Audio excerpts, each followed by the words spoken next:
It's just one game, and nobody wants to hit the panic button after a single performance. But let's be honest, some of the issues that we saw during the offseason and preseason didn't magically disappear. They're still right there, staring us in the face. And the biggest red flag so far? Athleticism. Or better yet, the lack of it. This Lakers team, if they're serious about contending, needs more two-way players, guys who can stretch the floor, defend multiple positions, and bring some real energy and athleticism. That blend of 3-and-D skill set with physical tools, that's where this roster is falling short. Now, no one's saying you need to blow it all up and start from scratch. You're not trading the whole team to build something completely new around Luka, LeBron, and DeAndre Ayton. That's not realistic. But let's also be clear, something has to give. A couple of moves, ideally a few smart additions, that could shift the entire dynamic. People are already giving DeAndre Ayton a hard time after Game 1. But let's not overreact. You're probably not going to find a better big in return without giving up something significant. Ayton still has a lot to offer, especially when he's locked in. What this team needs isn't to replace its stars. It needs to support them properly. Bring in 2 or 3 versatile, high-energy wings. Add some firepower to the bench. And above all, get some damn athletes on the court. And here's something we've been saying for the past couple of seasons now. Just injecting some athleticism into this team would go a long way. You don't even need a full overhaul. Just a few guys who can run, jump, defend, and play above the rim. The kind of players who make a difference without needing the ball in their hands all the time. The problem is the Lakers don't have a treasure chest of assets to work with. They've got 1 first-round pick that's tradable, a second-rounder, and a few pick swaps. Sure, they've got a collection of expiring contracts. That's something, but it's not enough to swing 5 separate trades. You're not flipping Gabe Vincent for Matisse Thybulle, Rui Hachimura for Andrew Wiggins, and calling it a day. It just doesn't work like that. What might be possible is 1 or 2 bigger trades. Maybe package a couple of those contracts to bring in someone like an Andrew Wiggins or a Miles Bridges. Even someone like Herb Jones could completely shift the defensive identity of this team. If the Lakers can land 1 or 2 higher-end guys, plus some younger, raw, athletic pieces to round out the depth, that could make a real difference. And look, these young guys are out there. Teams are waiving players every other day, 6'7" wings with 7-foot wingspans who can fly down the court. Are they polished? No. Are they reliable shooters? Probably not. But that's not the point. You're not signing them to start or carry the offense. You're signing them to bring that spark, that injection of athleticism this team is sorely missing. A guy like Adoree' is a great example of the prototype the Lakers need. He's not the solution to everything, but he's the type of player that could help shift the energy. Long, explosive, relentless. We're talking 6'7", 7'1" wingspan, 41-inch vertical. That's the profile the Lakers are missing. His offensive game still needs work, especially from beyond the arc, but he finishes well around the basket and has no problem playing through contact. Most importantly, his defensive tools fit right in with what this team desperately needs. Honestly, the Lakers could use another Jared Vanderbilt-type player.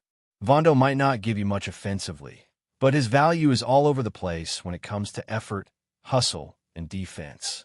The problem? In that first game against Golden State, Vanderbilt didn't quite look like himself. And that's a concern. In the early preseason games, he was moving like vintage Vondo, flying around, locking up guys, doing all the little things that don't show up on the stat sheet. But later in the preseason, he started to fade. That final game, he just looked like he was going through the motions. We saw him icing his knee, and maybe that explains it. Maybe he's being told to go easy, not to push himself too hard this early. But if Jared Vanderbilt isn't playing like Jared Vanderbilt, that's a hit the Lakers can't really afford to take. His entire value is tied to his athleticism and versatility.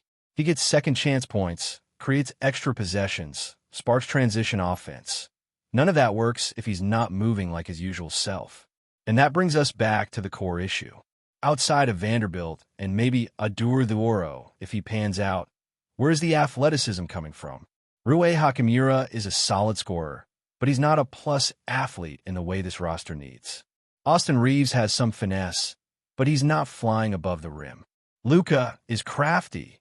He's got that unique nose for the ball and the IQ to manipulate defenses, but he's not a vertical threat. Marcus Smart is a physical defender, but he's not blowing past guys in transition anymore. Gabe Vincent, too small to make up for the lack of length and bounce. Ayton, sure, is a great athlete for a center, and he's shown some promise defending in space.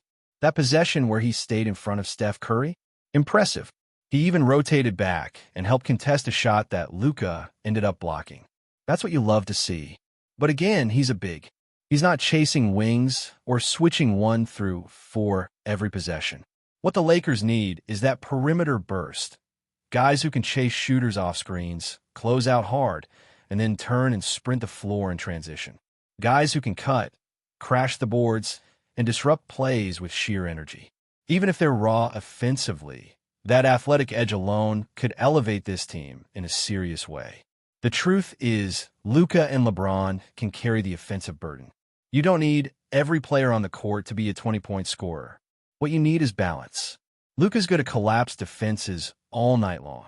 He dropped 45 in Game 1 with defenders draped all over him and barely took any threes. Pack the paint. He doesn't care. He'll still find a way.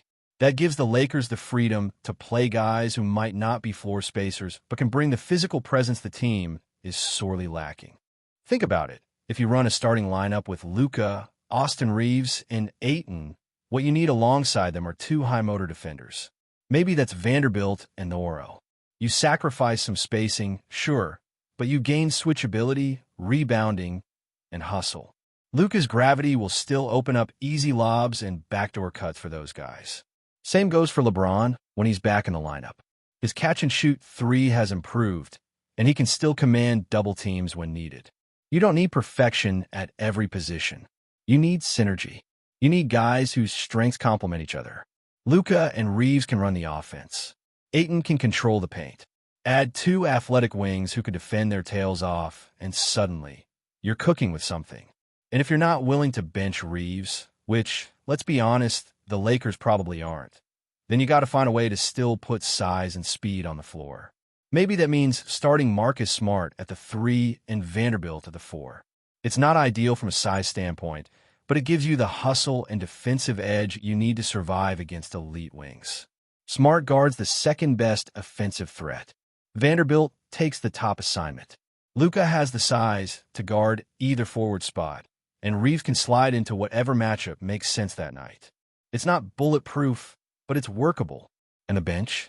With Reeves not starting, you'd have Rui, Vincent, maybe Jake LaRavia, who, by the way, looked great guarding Jimmy Butler in preseason, and someone like Jackson Hayes to anchor the middle.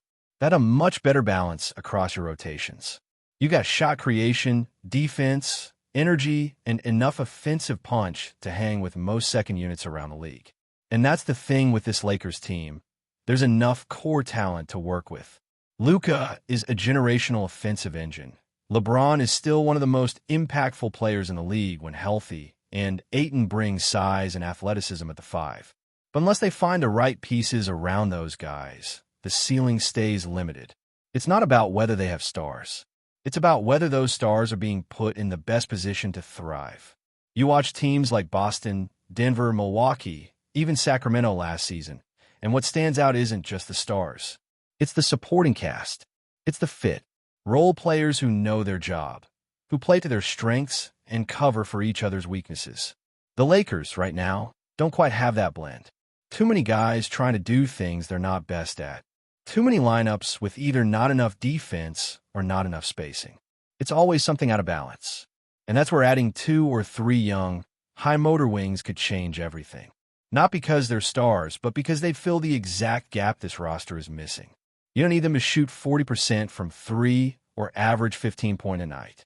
You need them to play with energy, chase down rebounds, dive for loose balls, and make opposing wings work for every bucket.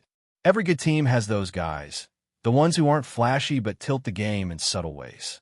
The Lakers don't have enough of them. And yes, it's risky betting on young players, especially ones who haven't proven much yet. But at this point, the Lakers aren't choosing between perfect options.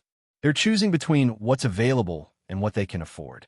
And a few 21, 22-year-olds who are long, athletic, and hungry to prove themselves might just be the best move they can make, especially if those players are coming off the end of another team's bench or have just been waived.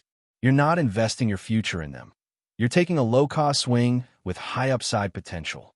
Think about what that does for your roster. Instead of relying on aging vets to play 30 minutes a night and chase around elite scores, now you've got fresh legs coming off the bench. Guys who can help you push the pace, switch on defense, and cover up when your stars are tired or off the floor. That kind of depth matters more than ever in today's league, especially in a long regular season. And it's something this team is sorely missing. Now, one of the main challenges is figuring out what to give up to get there. We talked earlier about how unrealistic it is to flip half the roster. But maybe it doesn't take that. Maybe it's one trade, one smart, aggressive move where you trade 2 or 3 current rotation guys for one high-impact piece. That opens a couple roster spots, and now you bring in 2 young wings to fill those gaps. Suddenly, your team looks completely different.